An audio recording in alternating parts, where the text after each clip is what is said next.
Hey guys, what's up? It's Nicole. Welcome back to my channel, Real Talk Recovery, where we talk about recovery from addiction and I share my life with you. If you haven't already, take a second and give this video a thumbs up, subscribe, stick around for a while. Let me know if you're digging my videos. And yeah, what's up? Hey Nick. So I had somebody comment on a video. Jesse commented on my last video, and the title was "How to Help Somebody Who Doesn't Want Help." And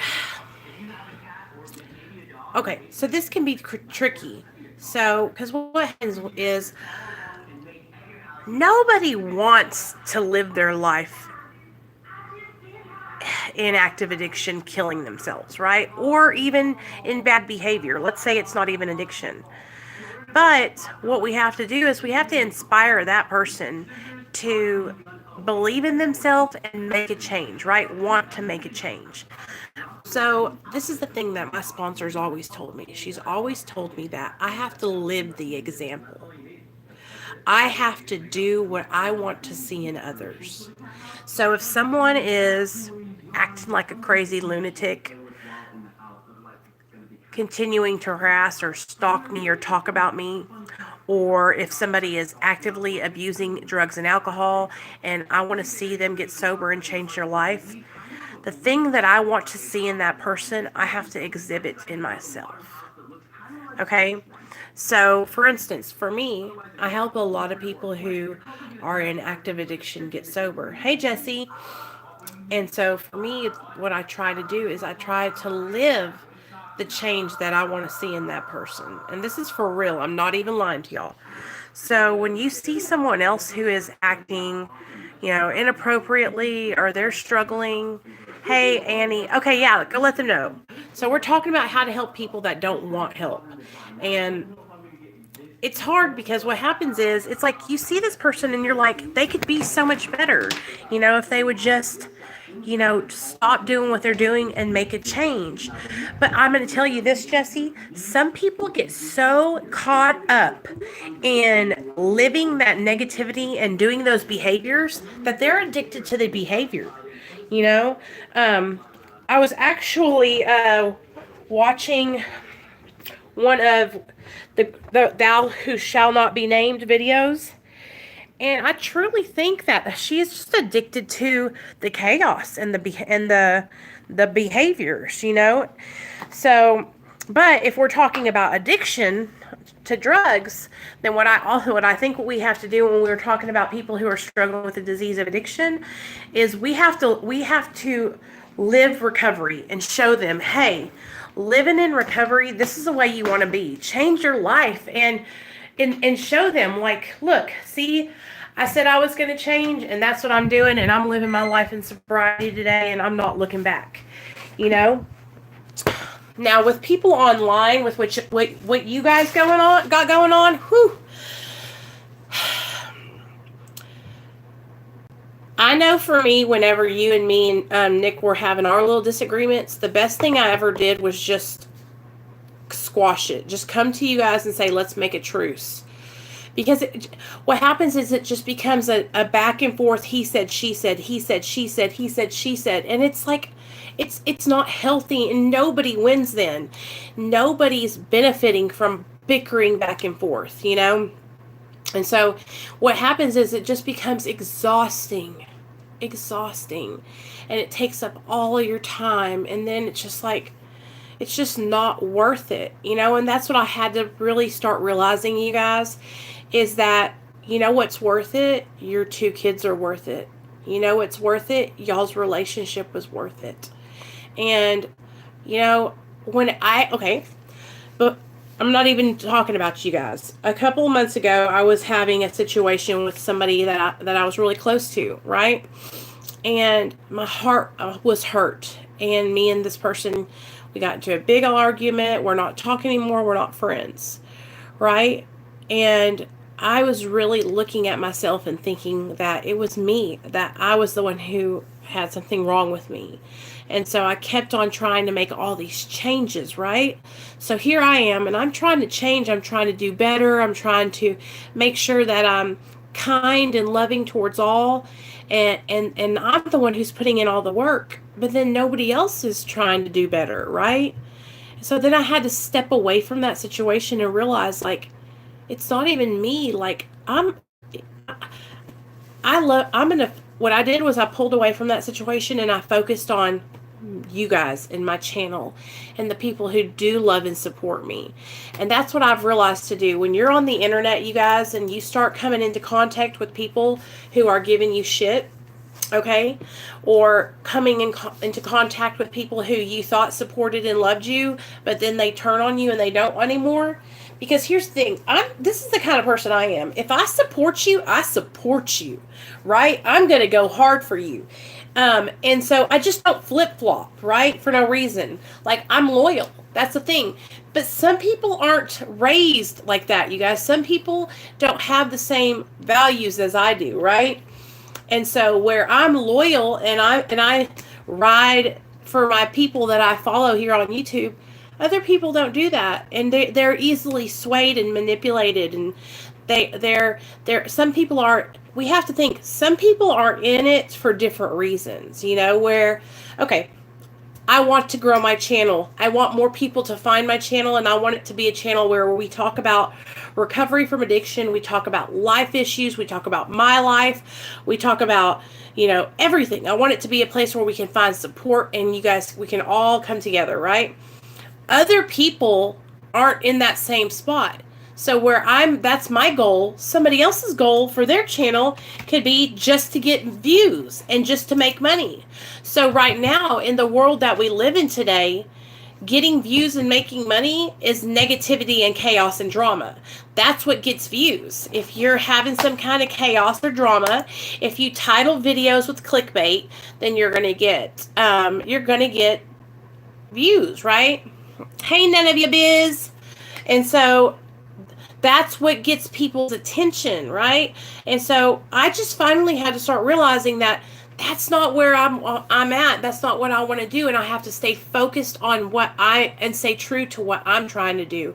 So that's what if you're struggling with people around you who you're trying to help them see, you cannot control anyone else. Hey, Mom, you cannot change what someone else is doing. You cannot control them. So today I went over to my friend's channel and she was talking about the Serenity Prayer, okay? And the Serenity Prayer is a good prayer, you guys, because it talks about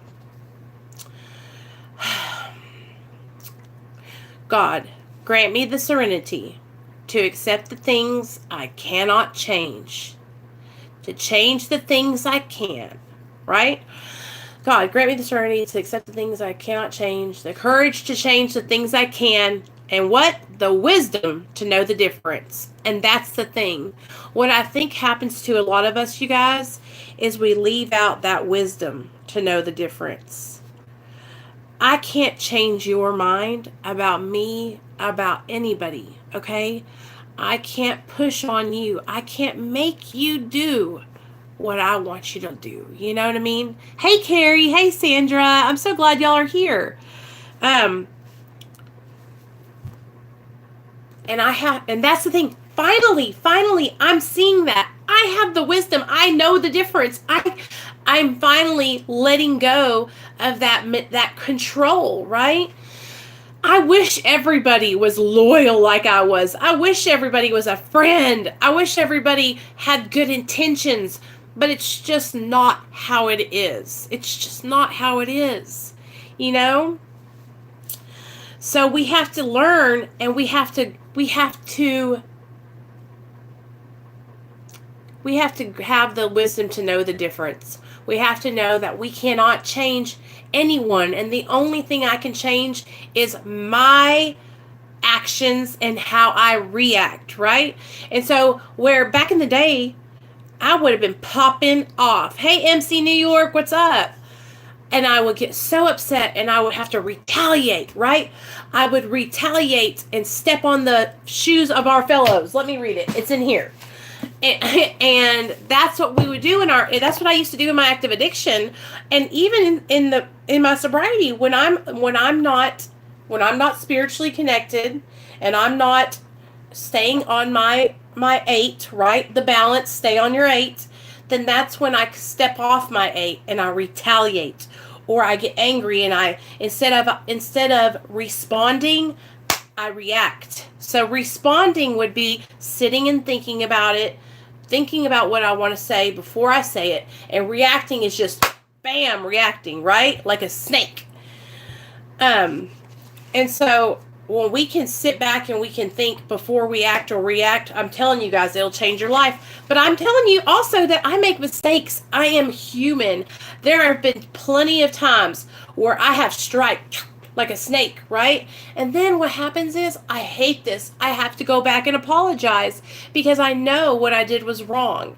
And I know that it could hurt somebody, you know? And that's never my intention. I never want to hurt anybody else, you guys, because I'm telling you, words hurt.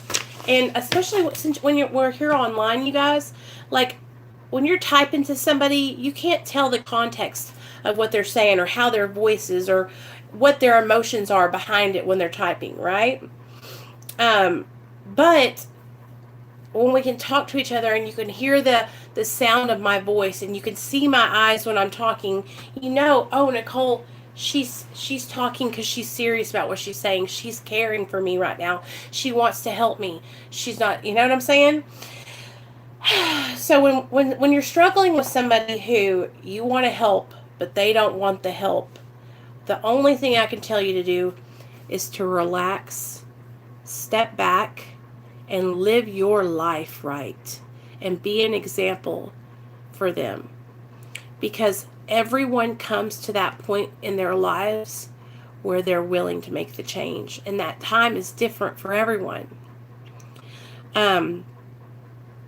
It's a moment of clarity that people have, and it's different. Like, the moment of clarity for everyone is different, and then you could have stages where you hit moments of clarity. Like, I had a moment of clarity in active addiction where I looked at my life and I was like, this is what my life has come to. I don't want to die a drug addict. And then I had another moment of clarity when my son was taken, you know, and that was years after. The moment of clarity I had before my son was taken was when I come out of a coma and I wanted to get high. I had been using drugs for about 15 days. I had ended up in the hospital because they found me wandering on the side of the road, and I went into a coma because my internal organs were shutting down. And after 7 days of being in a coma, I woke up, and the only thing I could think about was how I wanted to get high. And I had this realization that, wow, my addiction is, I am fucked, because all I can think about is how I want to use drugs, and I'm dying. And that was the first time I realized that my addiction was controlling me, and that I had no control over it, you know? And then when my son was taken, that was another moment of clarity where I realized, if I don't get my life together, my son is going to be the one who suffers, right? He's going to be the victim in all this, you know? He's going to be the victim of his mom. Those moments of clarity come for everyone at different times. So if you're struggling and you have someone in your life who you want to help, but they're not willing to accept that help, then the only thing you can do, hey Courtney, is to continue living your life right, to encourage and inspire them to change their life. Because I'm going to be straight up with you guys. When you're in active addiction, you don't want to be around folks that are sober. You don't want to be around people that are living their life right and having a good time. You know why? Yeah, anytime, Jesse. Because then you got to look at them and they've got everything that you wish you had, right? I remember I wanted to surround myself with people who were miserable like me. Hey, Pixie, I hadn't seen you in a while, girl. I was just looking at your video about judging people. I'd left you a message. All right. Thanks, baby girl. Um, I didn't want to be around people who were doing right because when I was around them, it made me feel horrible about myself. So I surrounded myself with all these people who were getting fucked up too, who were getting high, right? Because they were worse off than I was.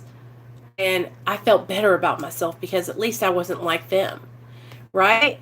Same situation when we're comparing ourselves and when we're sober and we're seeing people that are still struggling.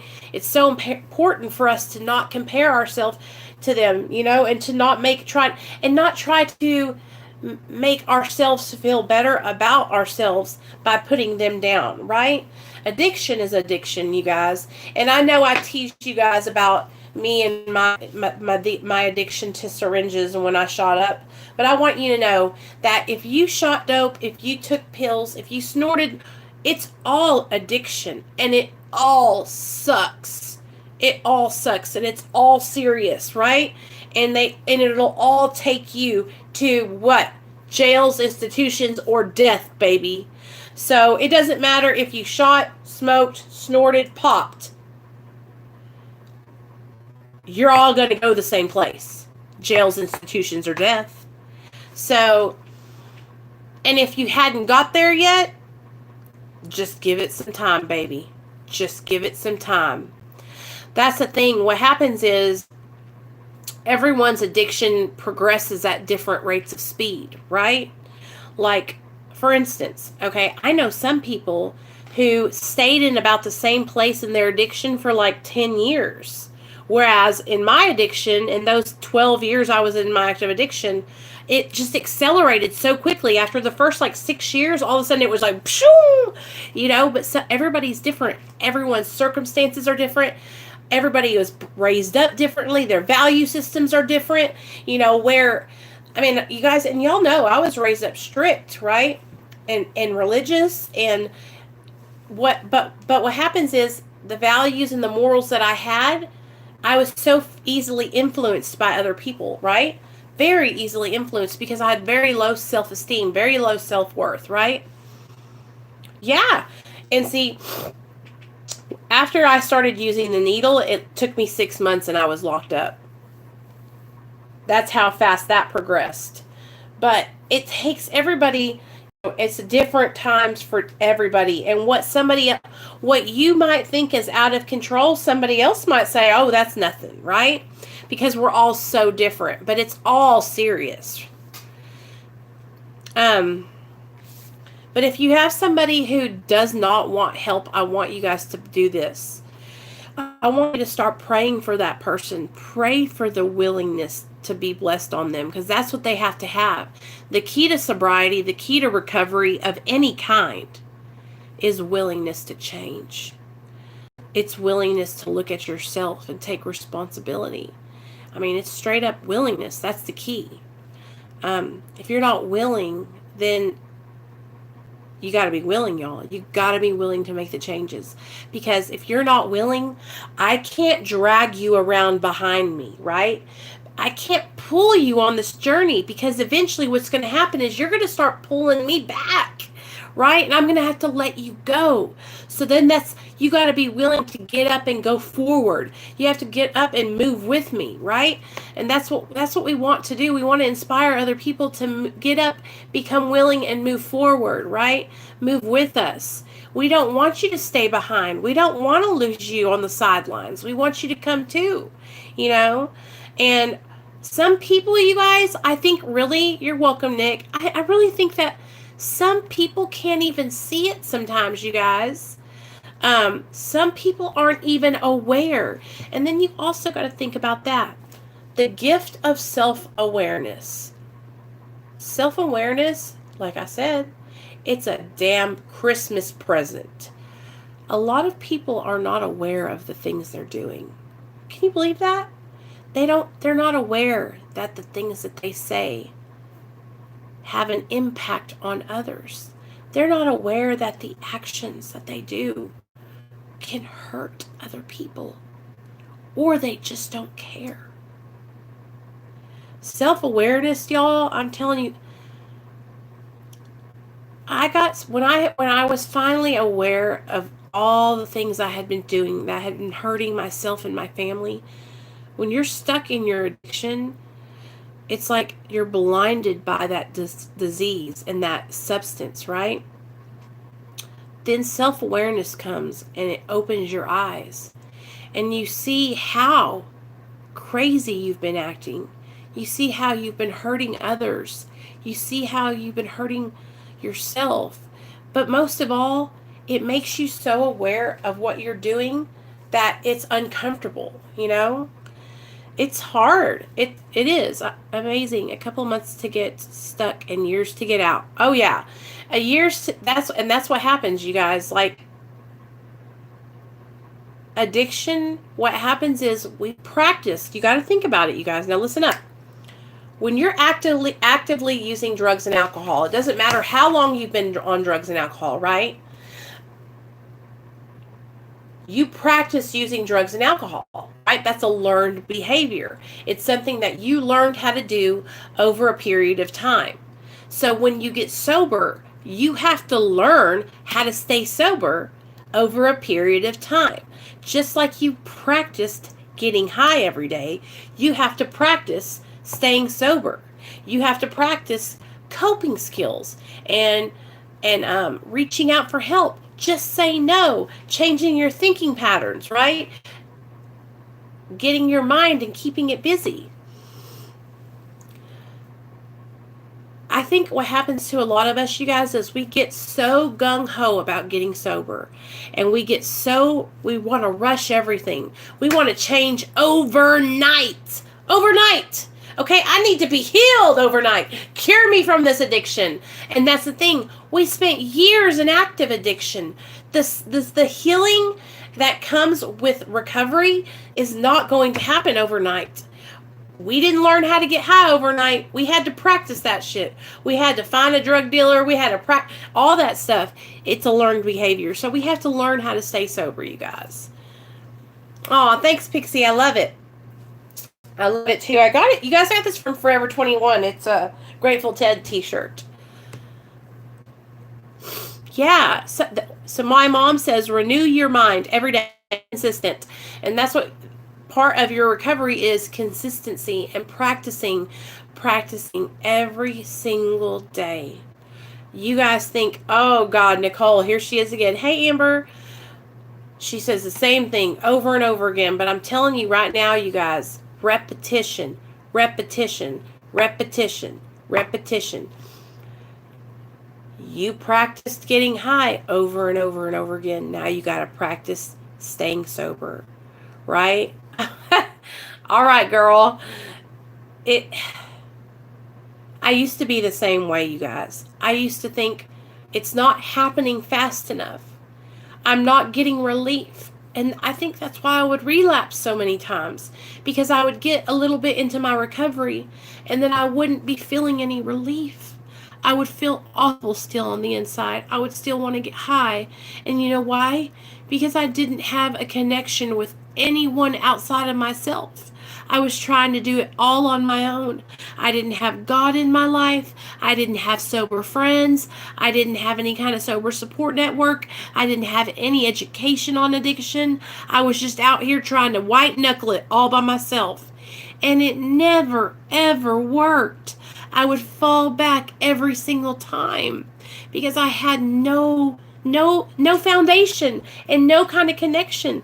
It's so important, you guys, to get yourself on track and get a connection with your higher power, whoever that is, and get a connection with other people that are in recovery, because those brothers and sisters in recovery, they're going to be your lifeline.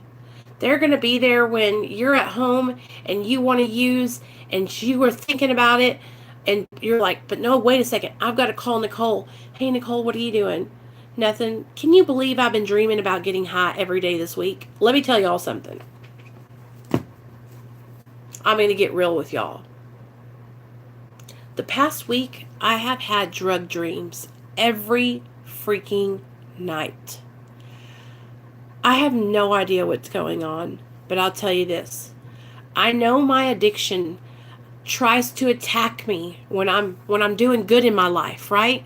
when I've got my shit together and I'm flourishing and things are popping off. My channel's going well. You guys are all here. I got all this love and support. I got my family behind me. I got my job on lock. I got my husband happy. My kids doing good. And now my disease is trying to come after me, right? My disease is like, hey girl, you got all this going on. The disease is like the devil on the shoulder, right? And then the angel is over here. That disease is like, hey girl, you know you got it going on. You know a little shit won't hurt you. You know a little smokety smoke, a little shotty shot, a little pippity pop. You know that won't hurt you. And I'm like, no addiction. No, I don't want to do that. I'm happy in life. I love my recovery, right? And then I go to bed. And I'm telling you guys, I swear on the Bible, every night this week, I have dreamt about smoking crack with my husband. Every night I have woke up from this dream that I'm in my old apartment, that nasty ass 1-bedroom efficiency with cockroaches and crackheads everywhere, and I'm in there smoking on a crack pipe. And I hate that. That is like the worst feeling in the world, is staying up all night and smoking crack. I don't know if y'all have ever done that, but it is not fun. And it gives you this feeling that you're like a fiend, and then you want more, and you got to go get more. And so every night I've been waking up with my just heart pumping, and I'm like, why am I dreaming about crack rocks, right? It's because that's what the disease of addiction does, you guys. It strikes whenever you're doing so good. And that's why you got to build up. That's why I come on here and I'm like, y'all, help me. I've been dreaming about smoking crack. You know, now I promise you guys, I'm not going nowhere. I'm not going to smoke crack tonight. I swear, y'all, I'm not. But it does that. Yes, Carrie. And Carrie says she's been dreaming about smoking pot. That's what it's like. I don't even know how to explain it other way than that. It's the devil. It's this force, right? For me, it's been I smell and taste meth. Oh my God, wonderful mom. I'm so glad. See, we're all going through it. And I'm telling you guys, like, I really do feel like it's like this spiritual warfare, right? And so inside of us, inside of addicts, we have our flesh, which is the addict side. And then we have our higher self, right? We have our sober self. And so inside of us, there's a spiritual warfare going on. And that's why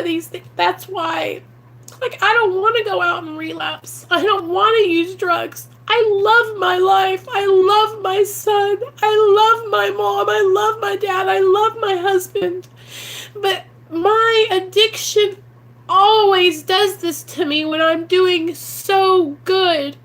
If you guys rewind back to my videos back in December, I think it is December or January, I was having the same dreams. And it was like I was going through this time in my life in December where I was like feeling so good. It was Christmas time. I love listening to Christmas music. I love being with my family at night. I would listen to the fireplace on YouTube with the crackling and then the Christmas music. And during Christmas, I was having the same dreams. I think what happens in our minds subconsciously, if that's what addiction does, it's a subconscious thing. I know that my actions today, like, I don't want to go out and take action, right? Sometimes it's condemnation. Satan is trying to put on you to turn away and say out loud, I am whole. God says I am the apple of his eye. Say it. It's the truth. And it's like a temptation thing. You know, I almost feel like it's like my mom says, like, it's like Adam and Eve in the garden with all the fruit, you know? And it's like, but that's the thing, you guys. Smoking crack is not fruit. I don't want to fuck up my life. You know what I'm saying? Like, I don't want to hurt myself today. And I'm so grateful that I can see it for what it is. You know what I'm saying? Because there was a time when I would have dreams and I would really struggle with fighting myself, right? I don't want to go do that today, though. You know, I want to stay here with you guys, and I want to, and that's the thing, like, coming on here and telling you guys when I'm struggling and sharing this with you, it's very, I'm very vulnerable, but it really helps me so much. Like, it helps me so much. You know, a lot of people might think I'm crazy for doing it, but I'm going to tell you what, I love coming on here and sharing with you guys what I'm going through. And that's the truth. So a lot of my other girlfriends, like Sonia, she's me and Sonia and Annie were talking on the phone today, and Krissy. And Sonia has been going through the same thing with the drug dreams, you guys. So what I think it is, I think it's just normal because we're addicts, you know, and it's going to happen. But what we can do today is we don't have to act on those dreams today. Today we have the power of choice, right? Today we can make good decisions. Today we don't have to go out and drink and use and change the way we feel. You know what I mean? Back in the day, you know, I used to feel like I had to. Back in the day, it was almost like, well, what else am I going to do? You know, but today I have a purpose. And that's what I want you guys to do. I want you guys to find your purpose.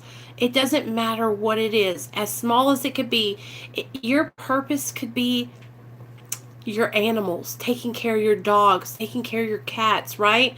Your purpose could be your kids, like me and my husband. Okay, your purpose could be helping others. That is my second purpose. Like, being with my son and my husband is my first, and then helping others is my second. But when you can find, I've never had anything that I'm passionate about, you guys, until I got sober. No, that's a lie. Before I started using drugs when I was in high school, I loved dancing. You can ask my mom. I was so good at dancing, and I was so passionate about doing it, and I was good. That's the last time I can remember being as passionate as I am now about helping others in my family and my son. You know, I found what works for me. Yeah, Mama, and I love it. I love it. Okay, Pixie, I'll see you later. Finding passion and what you love, it's going to change your life, you guys. Whatever it is, it could be, like I said, your dogs. If you have a dog or a cat that you just love so much, that's like your son or your daughter, right? Or if you're passionate about, you know, interior design or playing an instrument, or Mom, today we went to the gymnastics place for Garrison's birthday, and you should have seen Nathaniel. Oh my God. I'll show you pictures. He was flipping and a flopping and a jipping and a jumping and, oh my God, shaking it. He was so cute. They had so much fun. But that's what I have done, is I found this passion inside of me, you guys, and I would have never had it there if I hadn't gotten sober. Because when I was in my addiction, I didn't even want to live. My addiction took me to such a dark place, you know, and I'm just so grateful that I don't have to go back there anymore. Yes, Carrie, I love you, girl, and that's what I'm talking about. That is what's up. And so, anyway, I just wanted to come on here, and y'all, I've been just wanting to pop on and talk to you guys, like, periodically here today. I haven't really made any, like, you know, dedicated videos, but I've been popping on. Tomorrow is Sunday, so what I'm going to do is I have to do some Patreon stuff, you guys. But, I was talking to the girls, and we're going to have Monday, when I get home from work, we're going to do Makeup Monday.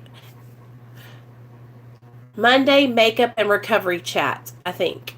So what we'll do is we'll do some makeup on my face, and we will talk about recovery. Or listen to this. Do you guys like true crime? I was even thinking about doing like a makeup and murder, because I'm obsessed with true crime podcasts. And I was thinking what we could do is we could discuss some old cases and stuff while we were doing our makeup. I don't know, though. Y'all just let me know. Comment down below. Throw me excuse me, throw some comments in my community tab. Just tell me, what do y'all want from me? Because I'm having a great time experimenting in all these different avenues. I'm telling y'all prison story times. We're doing big book studies. We got the math support group. I mean, we're doing stuff over here. I know, M&M, Mom. It's, oh, I love it. So, you guys let me know what you guys want. And I will see you guys tomorrow. Oh, what is...